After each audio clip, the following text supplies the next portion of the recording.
Hey there, it's Justin from the Book Like a Boss team, and in this video, I'm going to quickly show you how you can set up a process or a setting so that when you get booked for an appointment, you can choose whether or not to approve or decline that appointment before it essentially gets put into your calendar. So, what you'll do is when you're on your dashboard and you're logged in, go over to your booking pages. You can head on into your appointments.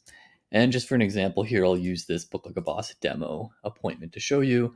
And then you'll see down here we have a checkbox. So this is approval required. So right now you see it's unchecked. So if somebody goes ahead and books this, it'll just go straight into my calendar. I'll get an email saying, hey, congrats, you have a new booking for the appointment type. But if you click this, then what'll happen is after the person places that booking with you, they'll get a notification letting them know that, hey, you've booked this, but it still needs to be approved. I believe it says pending approval, and they'll get an email as well letting them know that. And then once you go ahead and you get an email saying, hey, you have a new booking, do you want to approve or decline it?